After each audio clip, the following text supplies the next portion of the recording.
On behalf of the Bell College and the Childress Klein Center for Real Estate, I'm pleased to welcome you to the 2020 State of Charlotte Housing Summit.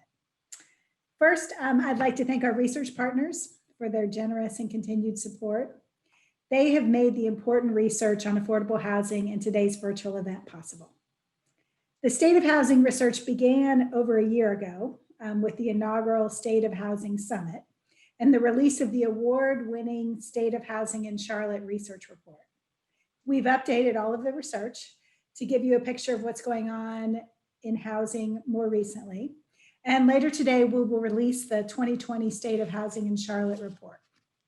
Following this presentation, please join us for one of two panel discussions on the state of housing in the Charlotte region.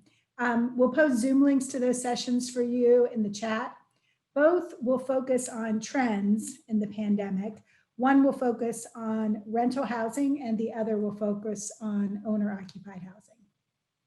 So we start today with the presentation of our 2020 State of Housing in Charlotte report, followed by some Q&A. You can submit your questions at any time via the chat function. For those of you on Twitter, you can join today's conversation by using hashtag #CLTHousing. We look forward to seeing and sharing your tweets. And now it's my pleasure to introduce my colleague, Dr. Yongqiang Chu. Dr. Chu is the director of the Childress Klein Center for Real Estate and a distinguished professor. So he's the Childress Klein Center for Real Estate, or excuse me, the Childress Klein Distinguished Professor of Real Estate and Urban Economics. He's a highly regarded scholar who has done groundbreaking research in real estate, corporate finance, and banking. Please join me in welcoming Dr. Yongqiang Chu. Thank you very much, Dean Choi, and thank you all for joining us today for this very important and timely discussion. So first of all, I'd like to thank all our research partners for their contribution to this very important event. Without their support, this is impossible to do. So we will be releasing this report immediately after the panel session. So you can go to our website to download this report. Okay, so again, these are our research partners. They contribute a lot to this very important event. So let me first start by stating the goal again of this housing study. So our goal is to provide a comprehensive overview of the current state of Charlotte region's housing market and to identify the trends that are happening in the housing market. We are going to examine the owner-occupied housing market, the rental market, and low-income housing market. And also, we are going to put Charlotte into the greater context by comparing Charlotte with regional and national competitor cities. And I also want to emphasize this is mostly a data-driven research. So we are not prescribing any policy solutions in this report. So we are just stating what we see in the data. And we are taking a regional focus as before. So in addition to the Mecklenburg County, we are also looking at the 7 counties that are physically bordering the Mecklenburg County, namely the Cabarrus, Gaston, Iredell, Lincoln, and Union counties in North Carolina, and the Lancaster and York County in South Carolina.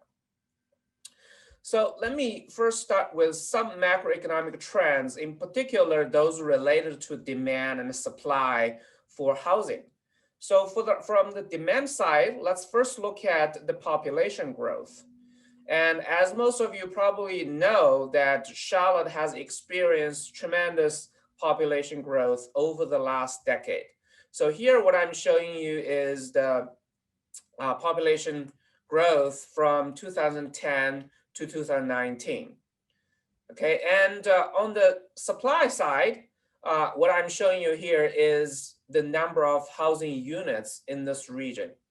Okay, so I've think about population growth as the demand side factor and housing units and as the supply factor. As you can see, the number of housing units also increased, but obviously not as much as the increase in population. Okay, so that will create some problem.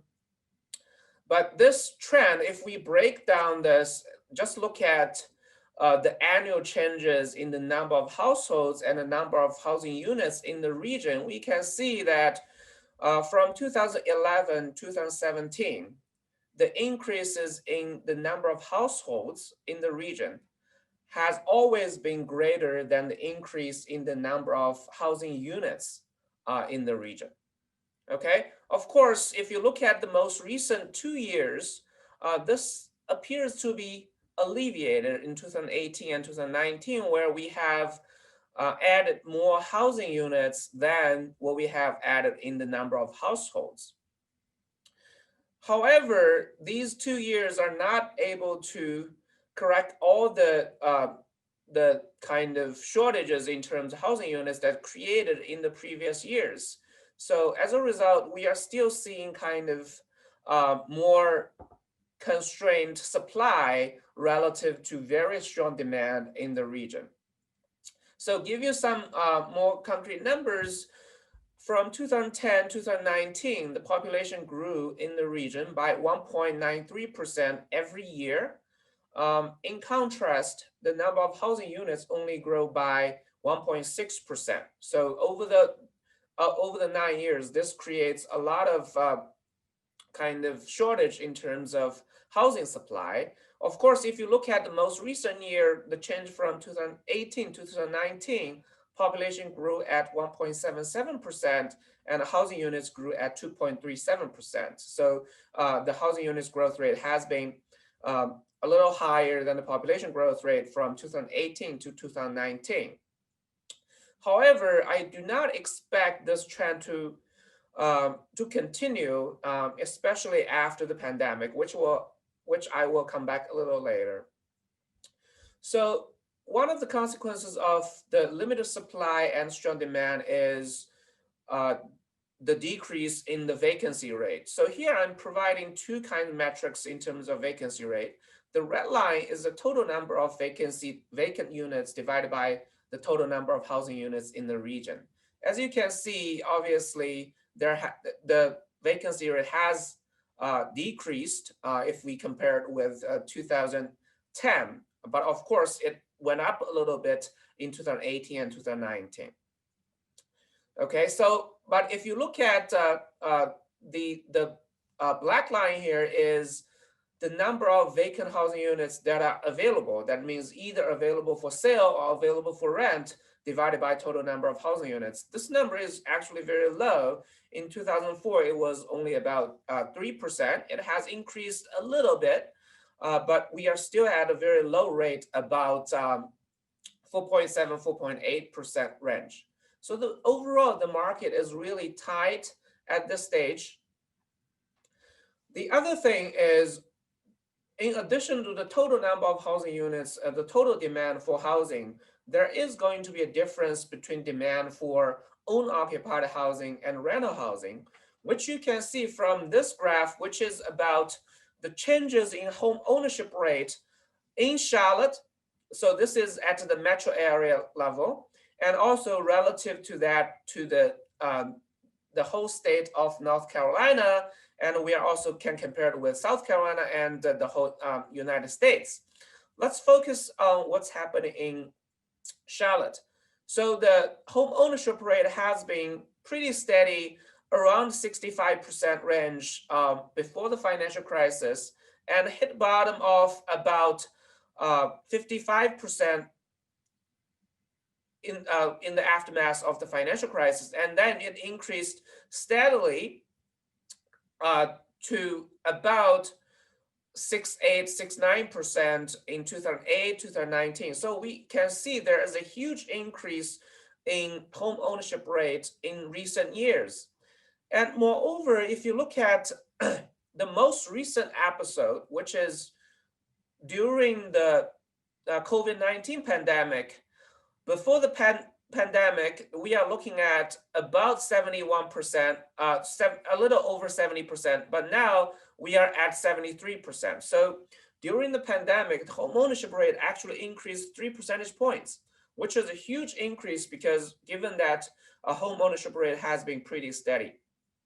So this will tells us there is kind of a shift from rental housing to owner-occupied housing, suggesting that the demand for owner-occupied housing will be even stronger than what we can see just from the increase in the number of households or the increase in population. The other factor that will affect housing demand is the income levels. Here, what I'm providing you is the annual income, but either the median, either the real income or the nominal income. So the nominal income has been increasing at about 4% per year rate since 2010. The real income, adjusted for inflation, is growing at 2.2%. The income growth has been strong, but as later I will show you, the income growth rate is a lot lower than the house price growth rate. Okay, so with these macroeconomic trend in mind, now let me transition to a more micro level analysis of the housing market. I'm going to start with owner-occupied housing market. So for the owner-occupied housing market, most of the results I'm going to show you rely on the data provided by the Canopy MLS. So first thing I want to show you is the total number of sales from 2005 to 2019. Okay, so during the financial crisis, the total sales reached its bottom up to about $20,000 units each year. But since then, it has more than doubled. In 2019, the total number of sales is more than 45,000 units. Okay, so this suggests that the demand for housing has been really strong going out of the financial crisis. If we can zoom in and look at the monthly data, since we are looking at monthly data, obviously you will see there is going to be a lot of seasonality. So there are seasonal patterns. So here what I'm providing you is from January 2018 to August 2020. And I also want to focus more specifically on the episode covered by the pandemic, COVID-19. So this point here, this is March of 2020, okay? And then because of COVID-19, we experienced a very significant drop in terms of the number of sales in housing, in owner-occupied housing. But the market has since fully recovered from April and May. And if you look at the July number, it's more than 5,000 units sold in July alone. That is the largest sales we've ever seen in the data. Okay, so if anything, the pandemic only kind of pushed the spring sales season a little by about 2 to 3 months. That's what we all observed in terms of the effect of COVID-19 on the housing market. So the bottom line is, regardless of the pandemic, the demand in the region is still very, very strong. On the other hand, the supply is not really catching up. So in this graph, I'm providing you the total number of homes for sale that are listed on the MLS in recent years. And also, if we scale that by the average monthly sales, this will give us the total number of months of supply. That means if we continue at the current rate of sales, how long the current level of inventory will sustain. So first look at the number of homes for sale. There is kind of a slow decreasing in the total number of homes for sale that are on the market. And this combined with the increasing sales, that means the increasing demand, this results in the decreasing number of months of supply we are observing. So, and if you look at the number of supply immediately after the financial crisis in 2011, that number was 6 months. So that means the total number of houses on the market is going to be able to sustain 6 months of at the current sales level. But if we look at right now, it's only about 2 months. Okay, so this supply has been really limited in this market.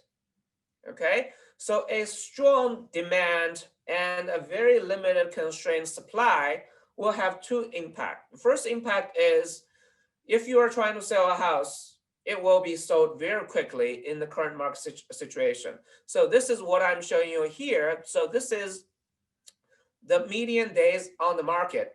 That is the number of days between you put your house on the market until this house is under contract. So immediately after the financial crisis, that number was 90 days. Okay, but now in 2020, this number is less than 10 days. Okay, so it's the median number of days on the market is 8 or 9 days. That means if you are putting a house for sale, you can expect to be able to sell it within 8 to 9 days. So this market is, the market has been really tight in this regard. The second consequence of a strong demand and limited supply is, of course, the prices will increase. Okay, so here what I'm providing you is the median and the average price in the region and also in Mecklenburg County. So if we just look at the average in the Charlotte region in 2011, it was a little over $200,000. That's the average home price. And in 2019, that number is $325,000. Okay, so that is a more than 50% increase since 2011. And if you look at the Mecklenburg County, this is even more. So it has increased from 210 to $345,000. Of course, we see the similar kind of pattern for median price. Of course, the median price is lower than the average price here. But the bottom line is the price increase has been really strong. So if you look at the number, if we focus on the median price change from 2011 to 2019, in the region, the median price was $159,000 in 2011, and it was $287,000 in 2019. This is a 5.9%, almost 6% annual growth. Okay, remember the income growth in the region was 4% annual.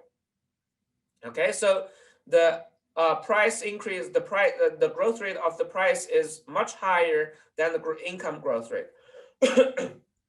If we look at the Mecklenburg County, this number is even higher. So the annual growth rate in the Mecklenburg County is 6.23%.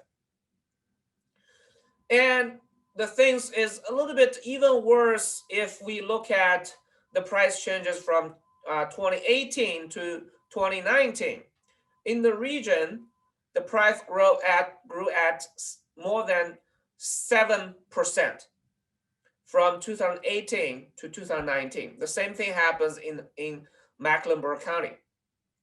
Okay, so what we see overall is the prices are increasing at a faster and faster rate in recent years. Okay, so this will very quickly cause significant affordability issues in the region. Of course, if you really want to look at affordability issue, the other way to look at it is to look at the lower end of the price distribution. Okay, so because that's going to impact affordability the most. So here what I'm showing you is the price of the 10th percentile. So what is 10th percentile? That means there are about 10% of houses are sold below that price, and there are about 90% of houses are sold above that price. Okay, so we see very, very strong increase since after the financial crisis in 2011 to 2019. So the lower end, if we look at the numbers, these numbers are very staggering. So from 2011 to 2019, the 10th percentile increased for the region from about $49,000 to $145,000. This is almost a 200% increase, or if you translate into annual growth rate, is about a 15% annual growth rate. And the rate of increase is even higher in Mecklenburg County with a 16% annual growth rate. Okay, so this will make the lower end of the housing market very expensive and unaffordable. And the growth rate remains very high in 2018 to 2019. In the region, the growth rate is almost 11.5%, and in Mecklenburg County, it's almost 13.5%. So the prices are increasing at a very fast rate in the lower end. And we can look at across the distribution of the price changes. So this is what I have showed you in terms of the 10th percentile, and we also have shown median and mean. But if you look at the 25th percentile, the rate is still very high, and of course the lowest rate happens in the highest percentile. These are the most expensive houses. The prices of those increase at a much slower rate than these less expensive houses. So these will raise significant affordability concerns for the region. The other way to look at the affordability issue is to look at the percent of houses, the low-end houses. So I tend to think $150,000 is kind of a reasonable price for a starter home. Okay, so here what I'm providing you is the percent of houses that are sold under $150,000. So if you look at this before 2012, in almost all the years except for 2007, during the boom years, the percent of houses sold less than $150,000 has always been above or around 40%. But since then, the percentage has decreased significantly. And in 2019, this number is 8.22%.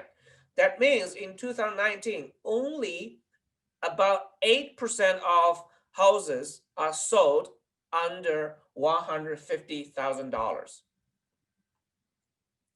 And we can break down all these numbers to see that, so in 2011, this number is 47%. Okay, so 47% of houses are sold under $150,000. And we can even go a little above that price range to $150,000 to $250,000. There's 27% of those. So in total, there are 74% of houses are sold under $250,000. That's to 2011. But if we look at 2020, this number is much lower. As I said, below 150 is 8%, and from 150 to 250, that's 30%. Okay, so in total, we only have 38% of houses sold under $250,000. Okay, so again, these will raise significant affordability concerns. The other concern that we will see from these figures is there is going to be more concentration in terms of these lower end prices. So what I'm showing you here on the right panel is the heat map of houses sold less than $150,000 in 2020. Even we are just comparing it with 2018, we can see that the low-priced houses are much more concentrated in 2020 than in 2018. If we allow this trend to continue, we will have not only affordability concerns, we will also have gentrification concerns in this regard. So now let me move a little bit upward to look at middle income affordability. So here what I'm trying to show you is at what income level you will be able to afford a median priced home. Okay, so of course I will need to make some assumptions also to define what I mean by affordable. So when I say affordable, that means this household is not spending more than 30% of its gross income on housing related expenses, which housing related expenses will include mortgage payments, private mortgage insurance, and also utilities. I'm going to make some assumptions. These are based on data from the Census Bureau. For example, the monthly utility cost is going to be $343 per month per household, and we are going to assume a 95% mortgage and 0.5% mortgage insurance premium. We are going to evaluate mortgage payments based on the prevailing mortgage interest rates. Okay. So with that, so the red line here shows you at what income level a household will be able to afford a house at a median price level. Okay, so in 2011 or 2012, the income required for affording the median price house is lower than $50,000. Okay, but in 2018, 2019, this number is about $73,000. Okay, that is more than 50% increase in income that's required to afford a average house in the region. And of course, you may notice that the required income does not increase from 2018 to 2019, although house price has increased substantially during this period. This is because the mortgage interest rate actually decreased pretty substantially from 2018 to 2019. Okay, that's why we are not seeing the income level, the required income levels to increase. And the same thing happens with if you want to buy a house at 25 percentile at 10% 10th percentile. And the other thing is the effect of decreasing mortgage interest rate does not have as large an effect as those on the higher priced houses, because the percentage of mortgage payments out of these low income houses is lower. Okay, so that means the benefit that low income households get from lower mortgage interest rate is smaller than those high income households. Okay, so again, this will raise significant concerns even for the middle income housing, because now you need substantially high income to be able to afford a average house in this region. So with that, I'm going to transition to rental market. So the bottom line here is the demand for owner-occupied housing is particularly strong in the region. Okay, is stronger for the overall demand for housing, which we will show if we compare that with rental market. So rental households are still significant proportion in the region. In 2019 is still 32%, but this number is much lower currently because of the increase in home ownership rate in the very recent months. In Mecklenburg County, this was 40% rental units, and there are still about 300,000 households that rent in this region.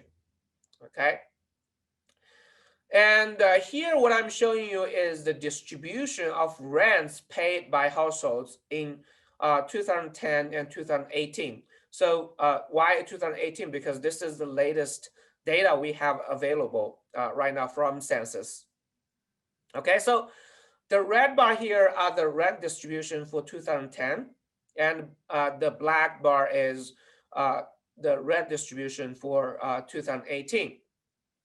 One thing you can see very clearly is for 2010, or the red bars are distributed obviously to the lower end of the distribution. And in 2018, these bars are distributed on the higher end of the distribution, meaning that renters are paying substantially high rents in 2018 relative to 2010. One takeaway I want to give you is in 2010, only 18% of renters are paying over $1,000 per month. But in 2018, 51% of renters paying over $1,000 per month. So this is a substantial increase, and this will obviously cause kind of affordability issues in the rental market as well. So now let me look at the number of rental units. So these are not the total number of units, just want to be clear. This is the number of apartment units that are covered by the database called COSTA. These are mostly like large apartment complexes in the region. So from 2000 to 2019, the region went from a little below 100,000 rental apartment units in large apartment complexes to about 200,000 units. Okay, if we calculate the annual growth rate, it's about 3.9% annual growth rates. Okay, again, you can see here, if you compare with the growth rates of the total number of housing units, this is much higher. The total number of housing units grew at a rate about 1.6 to 1.9% annually. Okay, so the supply on the rental markets is of course less constrained than what we see in the owner-occupied markets. But nonetheless, the rents, if we look at the effective rents, so these are again effective rents provided by CoStar on these large apartment complexes. There is still substantial growth in the rents that are paid by renters in this region. So let's look at per unit number. In 2010, renters are on average paying $875 per month per unit. And this number is $1,167 in 2019. Okay, so that's again more than 50% increase. Okay, the other thing is, however, the rent actually decreased quite a lot from 2000 to during the financial crisis in 2009. And if we take a long-term view, compare 2000 with 2019, the rent went from a little over $150 per month to over $1,150 per month. And the other thing is, if we convert that in real terms, renters are actually paying slightly lower than what they're paying in 2000. That is, if you take it out of the inflation. And of course, the rent increase is also uneven if you consider like the different segment of the market. So this is how CoStar categorized those apartment complexes in terms of Class A, that is the highest quality, Class B, and then Class C, which is the lowest quality.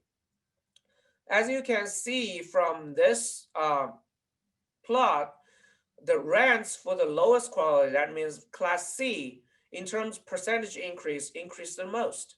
Okay, it increased from a little over 600 to more than 900 dollars per month. That is a 50% increase. But if you look at these other classes, these high quality apartments, the percentage increase is much lower. Again, these points to the issue of affordability at the lower end, also in the rental market.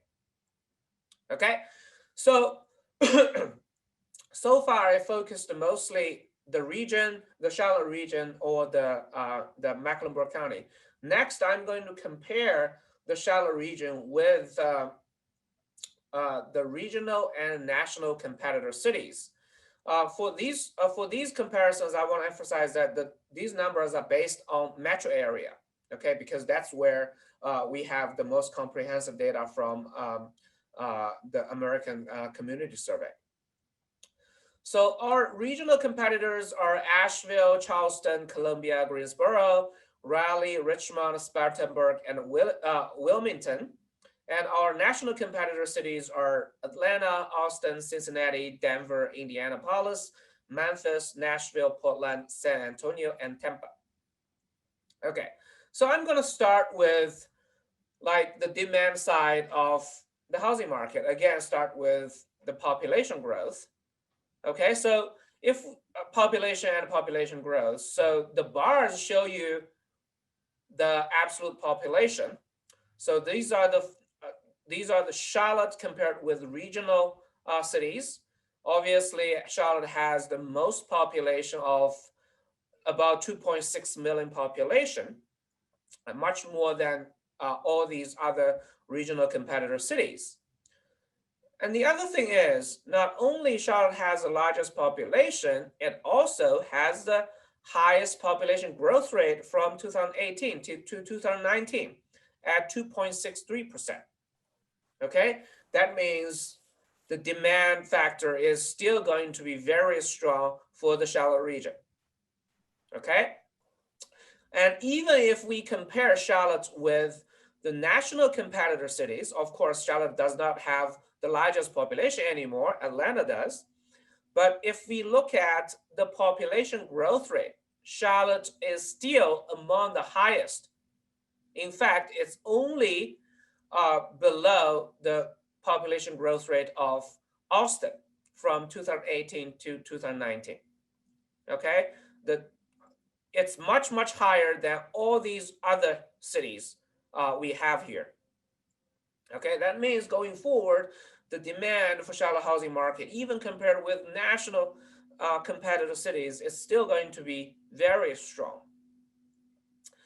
The next thing I want to show you is the median house price. Okay, so again, the bars are the levels of the median home price in Charlotte region. Again, this is for the MSA. So if we compare the median house price, Charlotte is kind of in the middle.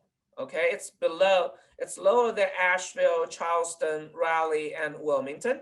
Of course, the kind of features of these different cities are kind of very different because Asheville and Charleston, they have tourism, they have retirement community that push up the prices.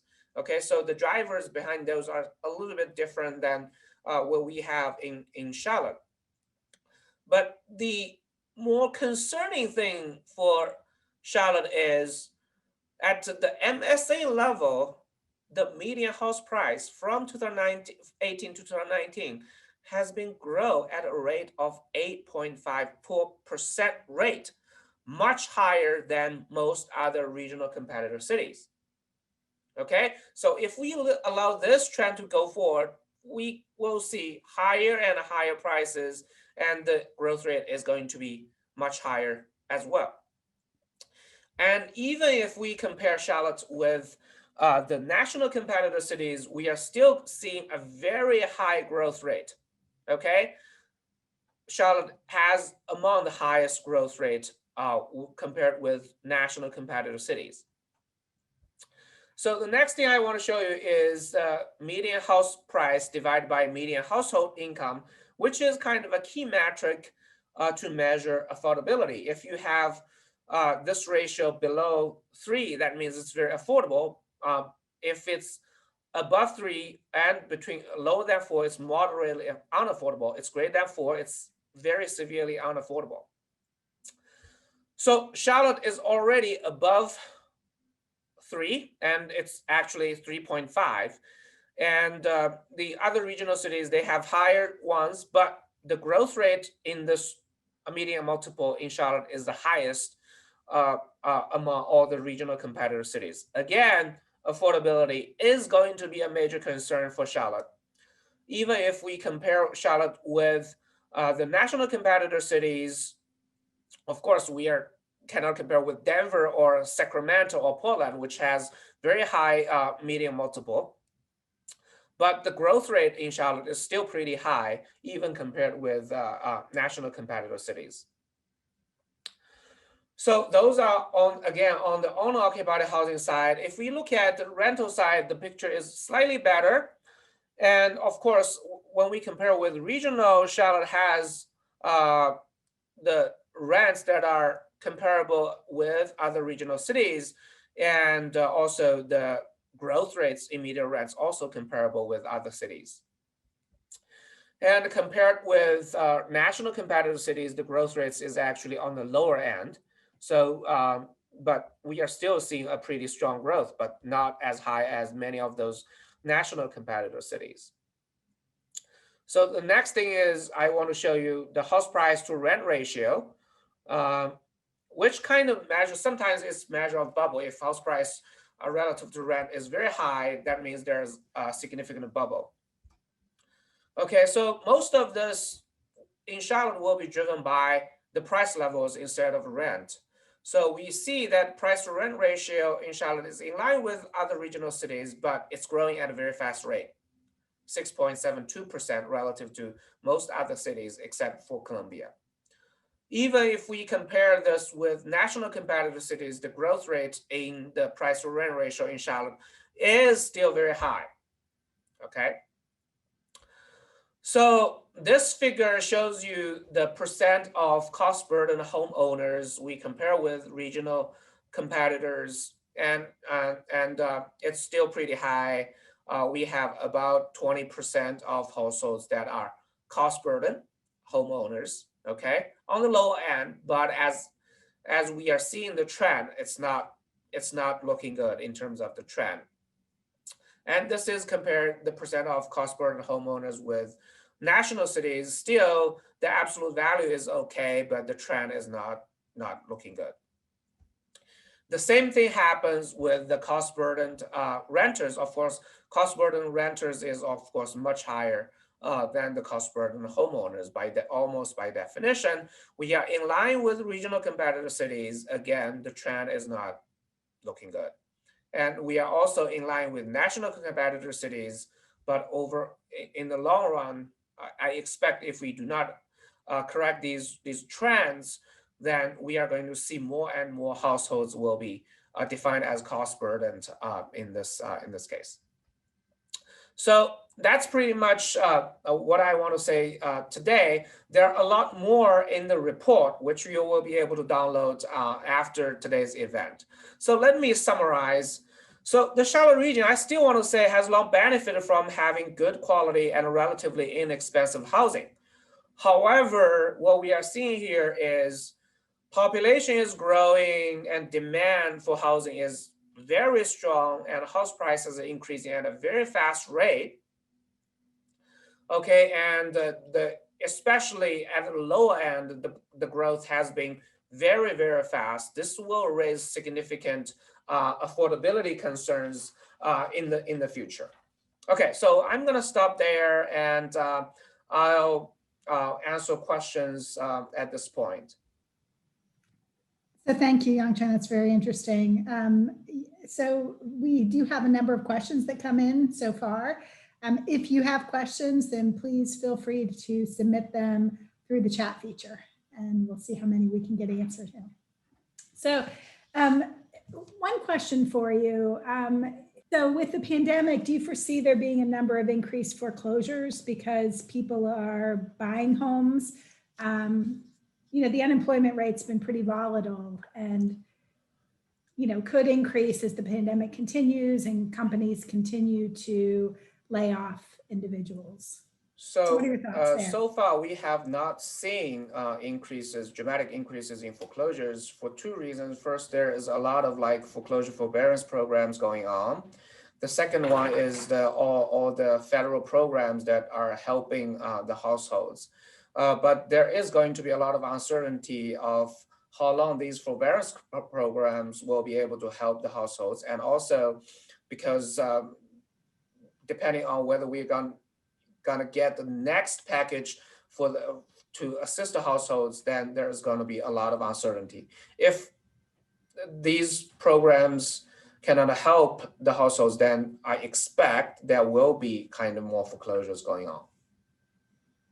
Thank you. So do you see this trend in housing price appreciation continuing? One of the questioners says, I hear rumbles about a housing crash coming soon and/or interest rates rising that might trigger a spiral.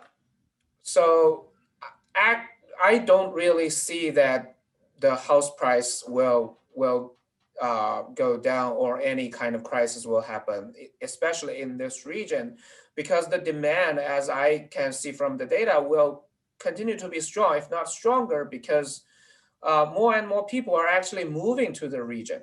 And so this is one side. The other side is renters, as I've shown you, are also kind of trying to buy houses, especially during the pandemic, because if everybody gets stuck at home, they want a larger home.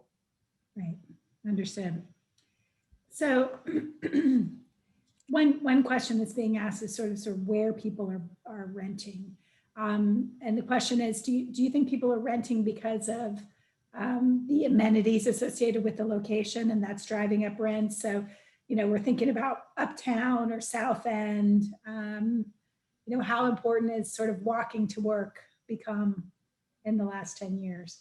Yeah, of course, that's a very important consideration for most renters, and that's why also we are seeing that most of the region's renter is actually within the Mecklenburg County because they want to be close to work, and amenity is of course very important.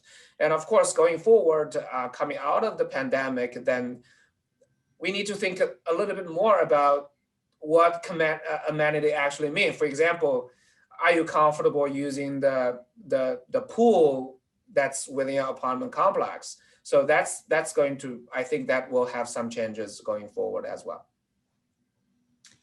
Thank you.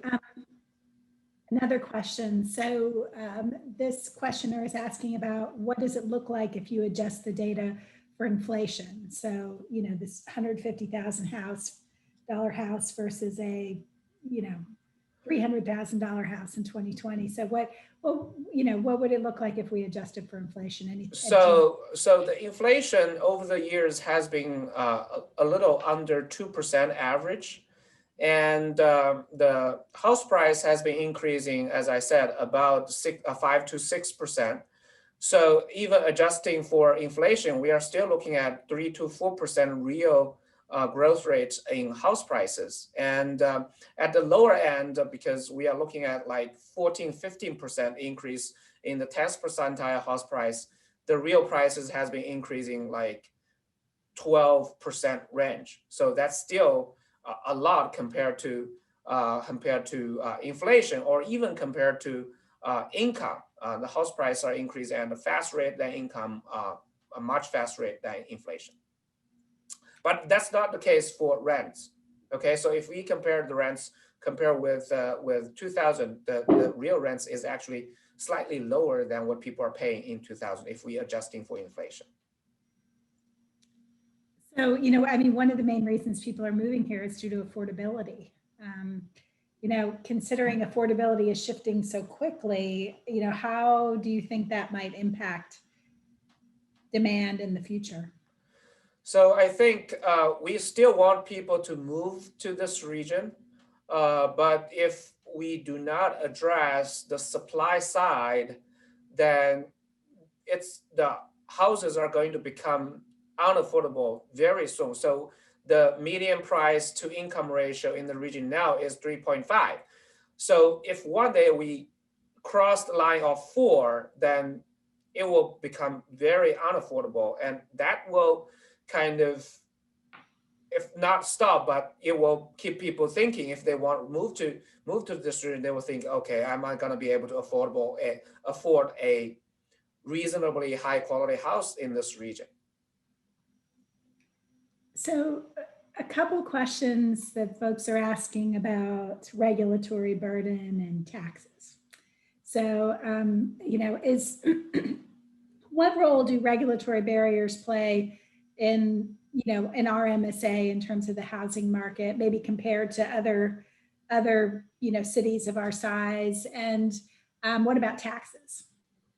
So I have not looked at a lot about the regulatory side, but I certainly think that there is a lot can be done on the regulation side to kind of ease the constraints, supply constraints, for example, zoning laws, and also during this pandemic especially. So there's some kind of evidence, for example, there's a lot of retail spaces that are vacant or about to be vacant. So if regulation can allow kind of the conversion from some of the commercial use land to residential use land, that can certainly ease the supply constraint in the housing market. I know there's something already going on that people are still already trying to convert commercial space to residential space. I think that's a good direction to go. And of course, on the other side is make land more available. That's going to be the major thing that can address the supply constraints. Yeah, that's very interesting. We got a question about housing quality. So are there any measures of rental housing quality that, so if you're looking at 2010 to 2020, is there actually an increase in housing quality that's driving part of that price increase? So it's very hard for us to really look at the housing quality because the way CoStar from the rental part is they classed it to A, Class B, Class C, but it's kind of all relative. So Class A is Class A to 2010. So we are not seeing a huge shift in terms of quality on the rental side. Great. One of the other questions is really about the notion of millennials and the influx of millennials and whether there's any speculation around whether they will be trying to increase their homeownership rates in the region over the next several years, especially with the student loan debt that they're carrying and potential income instability given the pandemic and the recession. So we don't really have data on ages of the home buyers, at least the data we have. So we don't really know. But what we have is we know that for people that are moving to this region, a lot of them are millennials. And my speculation is they are obviously contributing to the strong demand. So at least some of them are buying houses in this market. Okay, so and if that trend continues, again, contributes to the strong demand for housing in the region. Okay. All right, we've had some great questions and more than we can actually answer today, but we have time for just one more. So we've seen some significant increases in material costs. So the commodities markets for lumber appear to show prices coming down, but this person is a builder and says, we haven't seen them come down yet. At this point, we don't expect lumber to drop down to pre-COVID prices without some sort of government intervention. So, how long do you anticipate supply side cost increases to linger and impact overall housing prices? So, and in turn, affordability, really. Yeah. So the most recent 2 years, as I showed, that the construction of new housing units in this region has been kind of catching up, but we still need, because there is a huge deficit from the previous years, so we still need a lot of supply to catch up with the demand. And my speculation is the demand is going to be even stronger once we get out of this pandemic. So And of course, construction cost is one impediment to increasing supply, but I just don't see, because the construction has been going on, and I just don't see how the material cost will be lower in the near future. So that will remain a problem for housing supply. So Dr. Chu, thank you for sharing your expertise with us today. While your presentation is now over, the State of Housing in Charlotte Virtual Summit will continue with the simultaneous panel discussion. So we will have one panel discussion on owner-occupied housing and another on rental housing. So we're sharing the links to those panels via the chat. So those are the 2 Zoom links to the panel discussions. These panels will begin promptly following a short break. So we will begin at 2:15. Thank you for joining us today, and please stay safe. Thanks, everybody.